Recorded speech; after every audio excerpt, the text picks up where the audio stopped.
Hi, I'm Michael Caju. And I'm Adee Caju, and you're listening to the WAG podcast. This podcast is about health, wellness, and personal development. Each episode is a short conversation between Adee and I on a single topic with actionable steps. We cover everything from food, mindset, fitness, and relationships. We started WAG because of the way health and fitness changed our lives, so we hope to share a tool or two that helps you along your way.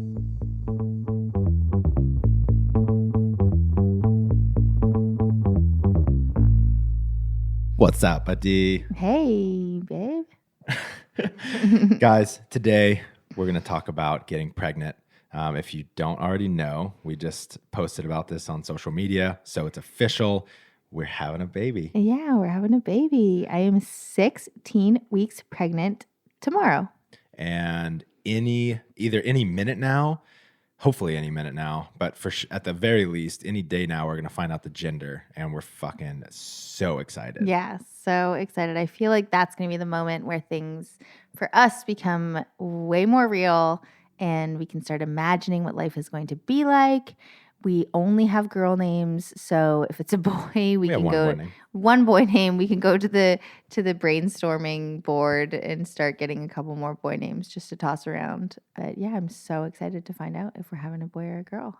So we've been getting a ton of questions already from people close to us that are just really interested in how we approached getting pregnant and how we're thinking about pregnancy and things like that.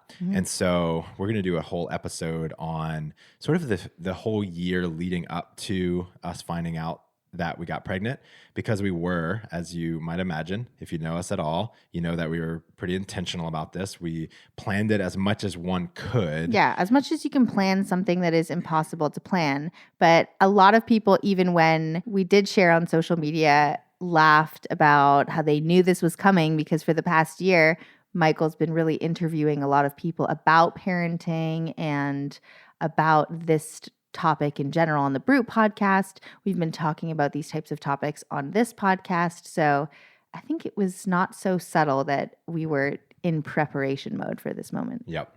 So before we get into that, guys, as always, thank you if you have taken the time to leave us a review on iTunes or Spotify.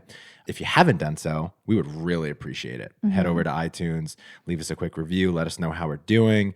If you have any feedback for us, give us some good feedback. Thank you for doing that. Also, if you would like one of your questions answered on the show, you can go to workingagainstgravity.com. Go to /podcast.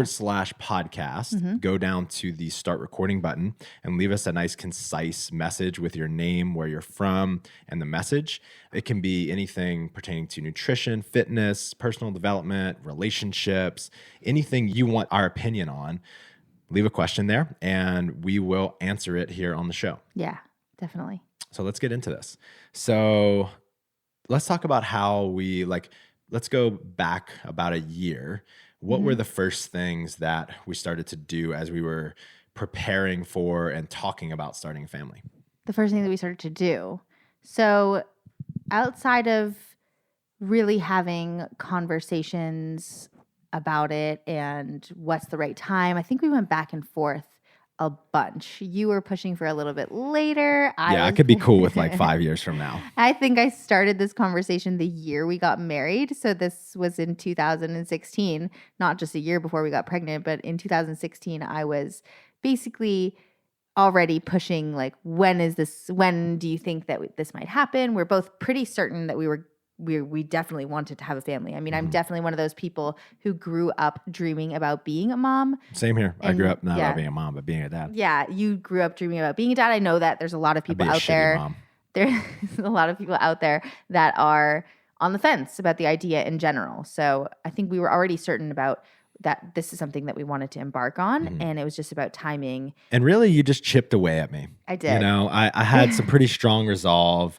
I wanted to wait, and you just very gracefully and expertly chipped away at that resolve. Just for 3 years, you know?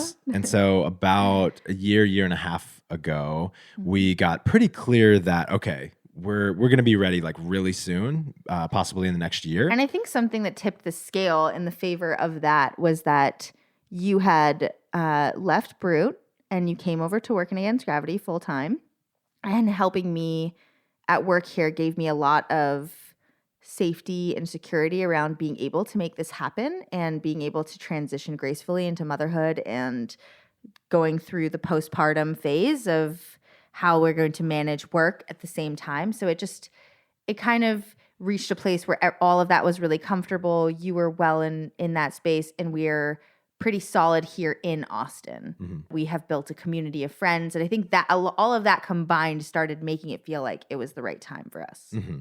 For sure. And I also got this feeling of like what was holding me back was wanting to A, achieve more, and B, wanting to have more stability. And what I realized is that both of those are probably like just bottomless pits. Mm-hmm. Like I could just continue. It doesn't matter how much money we have. It doesn't matter how much I've achieved. I'm just going to continue to want to have more stability and to achieve more into perpetuity. Like I could just continue to do that forever. And so I realized that there were no good excuses to wait anymore. You had some really good conversations also with people that you trust and respect that did tell you that having kids helped them be more focused and more efficient and more successful. So I think that was helpful for you to get that perspective of it doesn't necessarily mean your personal achievement ends when you get pregnant. I think this is a societal thing, or maybe just from the areas of content that I'm consuming. The message is a little bit of life ends once you have kids, or everything is about, you're second and kids are first, where I think people that we love and respect and get to see the way that they parent, they don't necessarily ascribe to that belief. Of course, their kids are incredibly important to them, a huge part of their life. Is it ascribe? You say that a lot. I'm wondering if it's ascribe. I don't know. I think it's subscribe. Subscribe? Okay, let's just say subscribe. They don't subscribe to that belief. And it could be ascribe. I don't know. Whatever, Michael. He has to point it out. I will say subscribe from now on. They still achieve in their personal lives, if not achieve more than they did before. And that just gave us a different perspective on what life could be after kids. Yeah. And all of the things that we did in preparation, we kind of we didn't have to do. And most people don't do. Most people decide, well, there are a large number of people that have unplanned pregnancies. And then there's a much larger group, probably the vast majority of people decide that they're ready to have kids, and they just start having unprotected sex. And for a lot of people that works, and a lot of people it doesn't. We just decided that if once we decided, okay, we are ready to be parents, we just want to control all of the things that we can control. There's a huge percentage of things in getting pregnant that are completely outside of your control. Your fertility, my fertility, just so many things that are outside of our control. And our fertility together. Even when you do everything right, it's still chance. Exactly. So a year before actually getting pregnant, I decided I was going to get off of birth control. And that is one decision that a lot of people make right when they decide to start trying. So they start trying and then they stop taking birth control, where I wanted to get that out of my system. And as I was starting to research how long it takes. What out of your system? The birth control pill. Okay. Once I started Do you want to talk about the other reasons you got off? Just for overall health? As I started learning more and more about the process, your menstrual cycle, having a natural menstrual cycle without hormonal birth control in your system, I started realizing that I was misinformed for a lot of my life. I didn't fully understand that, I was still bleeding every month while I was taking the birth control pill, and I didn't fully understand that was not what you would call period. It's what a lot of people call a pill bleed, which means that the hormones are not going through the same cycle that they would go through if you weren't on hormonal birth control. And I had doctors that told me, this regulates your cycle and this helps with all these different things, when I didn't know there were options out there for me to prevent pregnancy outside of birth control and condoms. So maybe TMI, but I didn't want to use condoms with you. So I knew. Lucky me. Stop. So understanding that there were other options out there to prevent pregnancy very accurately, it was mind-blowing to me. And then when you're diving in deeper, you realize it's actually not that easy to get pregnant. Even if you do everything perfectly, we have sex on the exact right day that you're supposed to have sex, it's still only a 30% chance that the sperm is even going to fertilize the egg. And that is everything perfectly. It's only 30%. Yeah, and everything perfectly, and both of you are healthy. And so usually that means it's going to take perfectly healthy people 1 to 3 months. Mm-hmm. Exactly. And also, there's only 4 or 5 days in a month that you can even get pregnant. So there's this 30% chance, then there's only 4 or 5 days, and then you actually don't even know you're pregnant for just over 2 weeks after you've tried. Then you have to wait another 2 weeks to try again. So it's a pretty long process with a lot of moving parts. So it was really helpful for me. I'm a planner. There are 2 different kinds of people, I think. The kinds of people that data leads to overwhelm. And for me, I'm in the other camp where data actually calms me down. Understanding as much as possible, knowing what I can control, knowing what's actually happening helps reduce my stress so that I'm doing everything that I can. And if things don't work out, then I at least know I've done all I can and now I need to go to a specialist to figure this out. So what we're talking about today is not if you have a deeper infertility issue, if you have some type of something more serious going on, this is not a solution to those problems. This is more so things you can do before going to a specialist, more so things you can do to educate yourself and feel prepared, as well as if these things don't work, then it might point towards, okay, maybe now I can go to a specialist sooner than I would have if I didn't do any of these things. Yeah, it gives you an opportunity to potentially figure out if you need intervention sooner. We also don't believe you should feel any form of guilt or shame if you don't want to do any of these. If you just want to have unprotected sex to try to get pregnant, that is perfectly fine. We just both, I think you were the biggest driver of this, like just wanting and even needing to know what was going on and knowing that you were doing everything you could to expedite the process. And it worked for us. It might not work for everyone. Yeah. Definitely. And I think it's just really nice to know for women out there who like to plan and like to know what options are out there. And I totally wish I would have had all of this information neatly concise in a 20 to 30 minute podcast so that I didn't have to do all of this research by myself. So we're compiling that for you guys. Let's talk about the first thing that we did even before logistical, tactical pregnancy type stuff. Yeah. So a lot of people just gave us feedback of do all of the things, use your freedom as much as you can now before you have kids. And they weren't, again, like our friends aren't really doom and gloom, like your personal life is over when you have kids, but they are realistic in that it drastically changes. And so they suggested, which we took, that we create a list of things that we want to do before we have kids. So on that list where we wanted to spend an extended period of time living abroad. And so we lived in Europe last year for 2 months. Also wanted to go to New Zealand, which we just did. On a long backpacking trip, which we just did. What else? We wanted to, I think those were the 2 major things. I wanted to take my dad and my grandpa to Ireland, which is on the schedule. I'm doing that in May. We wanted to have a couple more really big parties at our house, which we did. We had a couple parties with all of our friends at our house, staying up till really late in the night. So we're sleeping a lot right now. Yeah. We're like really banking up the sleep, knowing that that's probably going to be a really big challenge. Yeah. We also really wanted to solidify our community in Austin. So we've been spending a lot of time over the past year really getting to know people and deepening our relationships and that kind of thing. Yeah.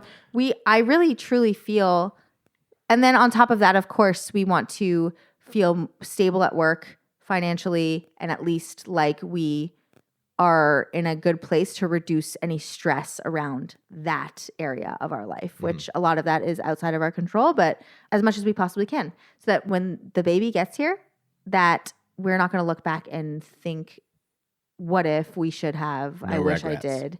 No regrets. Yeah, exactly. So yeah, make a list. Next, once we decided, like we're getting really close to being ready for this, we both got tested. And again, this is something that many people wait until, they've been trying for 6 months and then they go in to see Or a someone. year. I think a common thing is try for a year and then Okay. get tested. So we're very proactive and we both got fertility tests. So I used a company called Modern Fertility that is specifically designed to help women plan ahead. That's what their whole mission is. They want to help women plan ahead so that they can understand their own fertility to be able to do some family planning ahead of time. So perfect for somebody like me. You really just put a drop of blood on this little piece of paper and you mail it into them, and you do it at a specific time in your natural cycle so that they can tell you what hormone levels are coming up in your blood and what that means. And then you get on a phone call with somebody who goes over the results with you, which was really amazing. We both also work with a functional medicine doctor, and we did full workups on hormones and gut and poop. Yeah, all sorts of, yeah, exactly.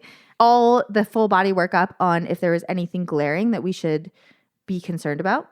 And you went to a fertility doctor. Yep. And I got tested as well. And all of my stuff came back normal except for one marker, which is called forward progression. Mm-hmm. So I forget exactly what that means, but maybe your sperm's ability to move forward in the uterus, something like that. I might be butchering that, but it's like there are a few different metrics that they look at in your sperm.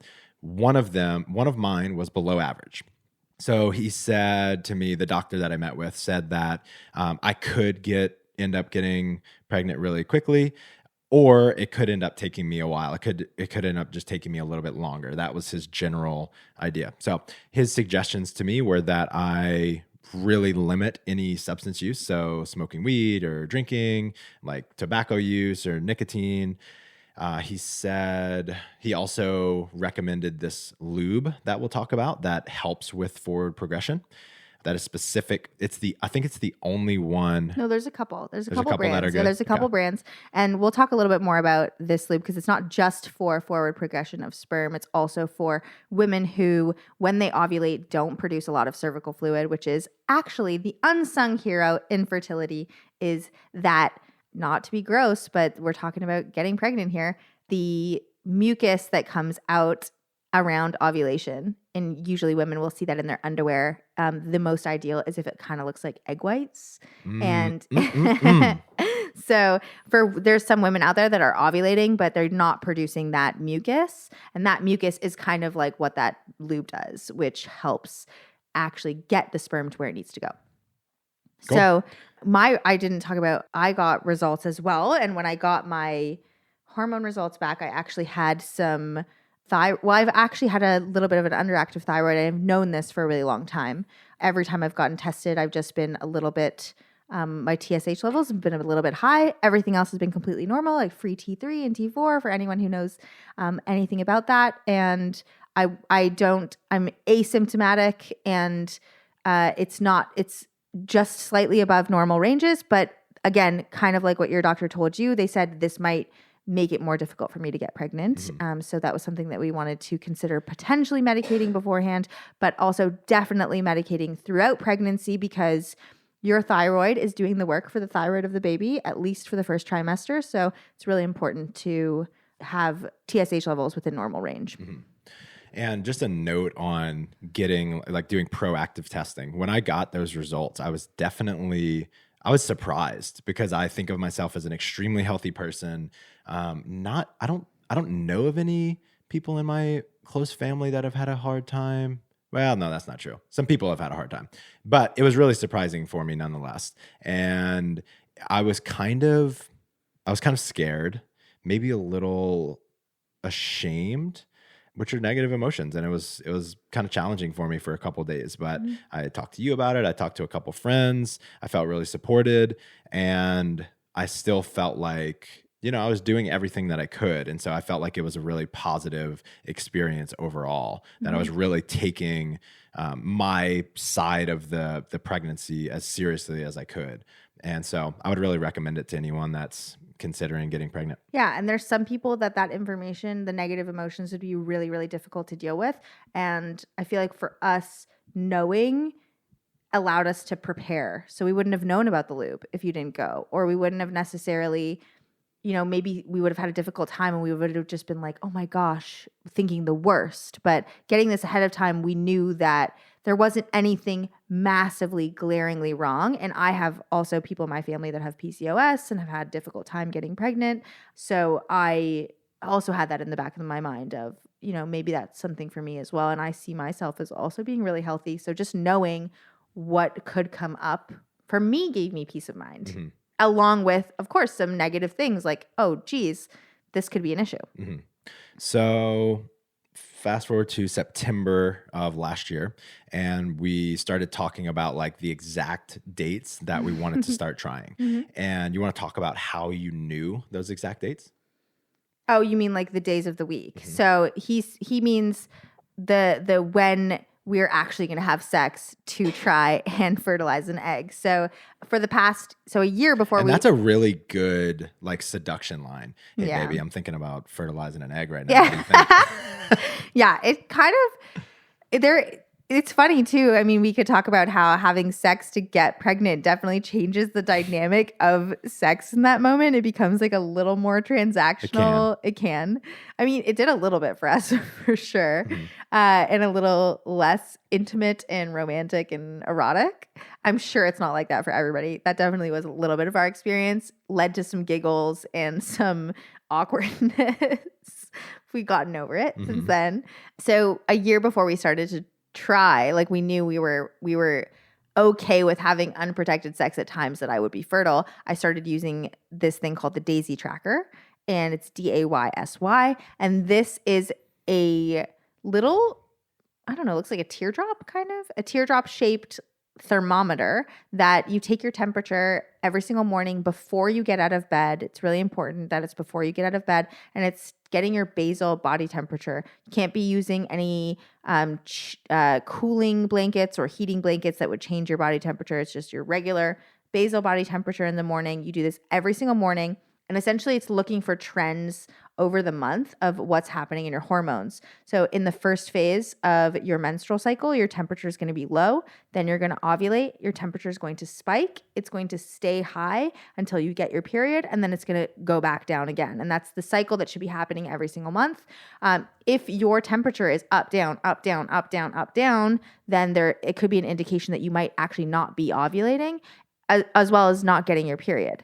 I didn't even know that you could be getting your period and not be ovulating at the same time.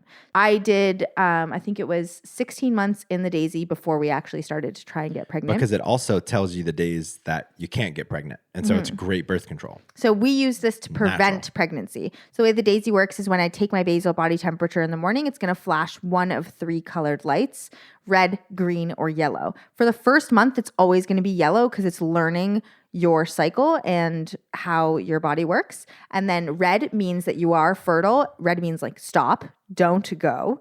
Green means go. You are not fertile and you are free to have unprotected sex. Those are good days. And then yellow is use caution, meaning that Daisy's not sure. And so you just probably shouldn't. You probably shouldn't. You probably shouldn't. The dice. So if you use Daisy's going to be conservative. So if you use Daisy correctly, then you will have probably up to 2.5 to 3 weeks potentially of green days where you are not fertile, and it knows very clearly that which days that you are fertile. It is I think it's over 97% accurate when used correctly. Same thing with condoms.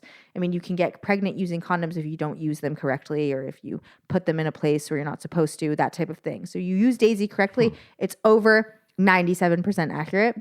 I think it's more than that, but whatever. And that's what we did. So I used it every single morning without fail, and it helped us prevent pregnancy. But then at the same time, it's also predicting when I'm going to ovulate based on the time that it's understanding my cycle. So I knew once we were ready to actually start it's the moment we're gonna have sex and make a baby. I knew when to take ovulation testing strips, which are things that you can just buy off Amazon, where you pee on this strip and it tells you if you have this hormone called luteinizing hormone, LH hormone, in your urine that indicates that you're probably ovulating. So I knew I wasn't going to take them every single day for an entire month. It's expensive. They're not super cheap to get these strips, but Daisy can't confirm ovulation until it's already happened. Your temperature's already spiked, but it can tell you when it is probably coming up. So it gave me an indication of when to start using these strips. And that day came where it was, the strip said, you're fertile this day. So that's when we started having sex. So we had planned on like November 1st being the first day that we would like quote unquote try. Which I brought you down from January somehow. Yes. Well, I mean, you brought me down from years from now. Yeah. And on October 1st, she rolls over to me and we're in this Airbnb and she says, we could get pregnant today. You want to try? Well, because I was testing the ovulation strips the month before to try and see if they actually do their job correctly. I was like, oh, okay, I'm a really big planner, everybody. So the month before November, I'm like, let's just see if these ovulation strips actually do work. And that day I was ovulating. So I'm like, hey. So we had sex, and the next morning she rolls over again and says, we should keep trying. And I was like, no, I don't want to like full on try this month. So then we kind of sat and waited for 2 or 3 weeks, and we kept waiting. Adee did like 13 pregnancy tests, and we weren't pregnant that month. And then November came around, and then we know the exact days that she was fertile. And so we had sex every single day that she was fertile. And then realized that we misused the lube. Yeah, that was actually funny. So this lube, the one we used is called Pre-Seed. Regular lubricants can inhibit the movement of sperm. So if you want to get pregnant, don't use just any lubricant when you're having sex. This one is the one that's going to help the sperm get to where it needs to go. And it comes with this like applicator in the box, which for guys that don't know, an applicator is like a tampon applicator. It's like to get the tampon inside. It's like you don't actually keep the applicator in there, but it helps you get it in there without putting your fingers up there. I'll get a little graphic here. I thought it was like you put the lube in the applicator, like you take it out of the tube, then put it in the applicator, then put it on the penis. No, that's like, not that doesn't it. make any sense. So we just threw it straight up in the garbage. And then I thought about it for a second and I'm like, oh no, the applicator is for you to get it inside the lube, inside the vagina. But we totally didn't use it that way. We used it the way that you would use normal lube. Yeah, it worked pretty well. So we knew the exact day. We had these pregnancy tests that we knew the exact day, like the earliest day that it would tell us if we were pregnant or not. The day before my missed period. And we decided that we wanted to look at it together rather than the typical like I look at woman it and finds out and surprises the man. And so it's one of these electronic ones that either says pregnant or not pregnant, and she pees on it. And then we're just staring at it in the bathroom, and it takes like 3 full minutes. Yes, the clear blue digital, it takes actually 3 minutes to load. And I'm like a little nervous, but I'm not really fully nervous because I'm like, this is too soon. It's not going to happen this month, right? It's going to, my thing came back not optimal. It's just going to take us a little bit longer. And the 3 minutes comes and it just pops up pregnant. And Michael's reaction is, oh shit, over and over and over again. I was so shocked. I think both of us were definitely super shocked and also incredibly, incredibly grateful just because I think that what all the work and planning and research that we did definitely helped us. But of course, this is not something that you can plan for. And there are people that I know personally, that you know personally, that have unexplained infertility. So they do all these things. They've taken all the tests. Their hormones are in ranges that should be allowing them to get pregnant. And for some reason, it's just not happening. So we're incredibly grateful that it happened this way, and hopefully that this information can help people at least do a couple of the first steps on their own before having to look a little bit deeper.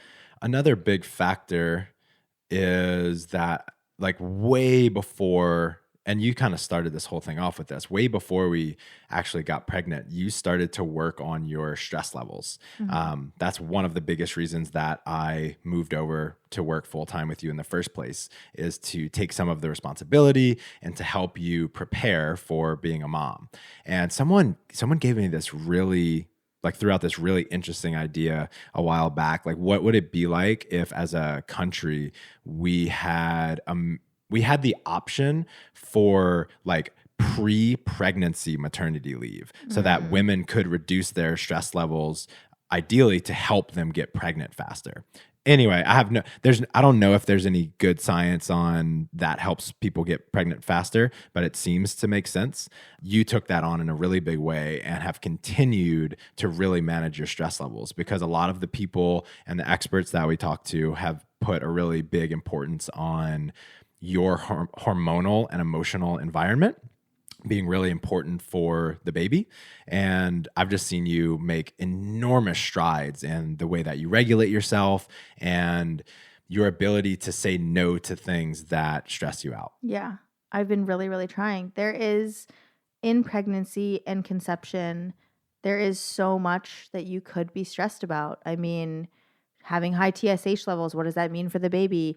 Are you going to get pregnant? If it doesn't happen now, is it ever going to happen? Is the issues with you something that we should be really concerned about? Okay, now I'm actually pregnant. Am I going to miscarry? Okay, we're waiting for that 12-week mark. The list is endless of things that you can stress about. And I think the trigger for me, the last thing that I remember somebody saying to me that made me be like, okay, I really need to control my internal and external environments in terms of stress and my hormones, was when someone told me that the baby is essentially swimming in hormone soup, and I'm in control of what that environment is like. And that really painted this picture for me of, whoa, that's something I am completely in control of. And I've been preparing since I met you for the past basically 6 years, 5 years, 5 years, 5 years, for 5 years to be able to do this. That's what all the work that we've been doing over the 5 years has been helping me prepare for this. What have been your favorite books or other resources? So without a doubt, my number one favorite book for any women who are trying to get pregnant is going to be Taking Charge of Your Fertility. It is massive. You're going to get it, and it's legitimately like an actual textbook, a thick textbook. Don't let that overwhelm you. It's an easy read. It's not written in textbook kind of way. It's actually written very conversationally. The author is super, just the way she writes is great. So I would encourage you to still give it a chance, and also get the physical book. Don't do this audio, because the one opportunity that you have when you get the physical book is you can skip through sections of this huge textbook that just don't apply to you. So there are certain pieces of the book that just talk about various imbalances or issues that I don't personally deal with, that I could just skip that entire section and move to the next. So I would highly encourage people to get the book Taking Charge of Your Fertility. And then when I got off of birth control, the way I learned about the DAISY and understood about fertility awareness method to prevent pregnancy not being on hormonal birth control was the Period Repair Manual. Also a really great book. And I read no books leading up to getting pregnant, and I'm totally cool with that. But what I did do was I interviewed, either literally on my podcast or just interviewing people in my like friends, my community, my circle, about fatherhood. I talked to people who I don't think I talked to anyone. I'm not surrounded by people that have kids that, hate it. But I talked to people that are like, it's a really big challenge, and they're experiencing a lot of obstacles as being a father. I also talked to a lot of fathers and parents in general that are just absolutely stoked about it and love it. And what I really wanted to find were people that had similar values, similar lifestyle, similar goals to us, that also had kids. And I wanted to understand, how did they decide when they were ready? How did they prepare for it? Are there any mistakes that they made? All of that kind of stuff. And that really helped me. I think that's another big reason that we moved our timeline up so much, because I felt like I had found enough people that I really admire who have similar values to me that really love being a parent. And that's what I needed to hear. I needed to see more models of that. I also think one thing that you learned that can be incredibly helpful for people in relationships, because this can be a super stressful time for people, and you can use this as an opportunity. And for a lot of people, it makes sex a little bit transactional, which is your opportunity to connect with each other. So it changes that thing you use to connect with each other. One thing that you did a lot on was asking and researching about how to support me in this journey. Because a lot of times I feel like fertility just gets put on the woman. You figure this out. It's your cycle. You need to know the day, and there's not a lot for you to do. So you did a lot of work on how can you be supportive of me? How can our relationship stay connected? And how can this experience bring us closer together versus creating any type of disconnection between us? Yep. And again, if you approach getting pregnant this way, I think what it can do for you is just increase your sense of confidence. It can give you peace of mind that you are at least controlling everything that you can control. What you have to also do is know that you could be doing everything correctly. The two of you can be perfectly healthy, and it can still not go well. There can still be unforeseen risks or things that keep you from getting pregnant either quickly or at all. And those things are oftentimes out of your control. So I hope this was really helpful. And for anyone who is trying to get pregnant or is currently pregnant or postpartum, we also do offer nutritional support and behavior and habit support around food, nutrition, and fitness at Working Against Gravity. So I'm part of that program now. I'm super excited to be part of that program. And just, it's a really cool community of women who are being intentional about the things that they're eating, as well as the way that they're approaching fitness, health, and wellness throughout pregnancy and postpartum. So we are available to support you if that's something that you feel like you need. And we're also a big proponent, even if you're not trying to get pregnant, practice makes perfect. Get out there and practice. Yes, definitely.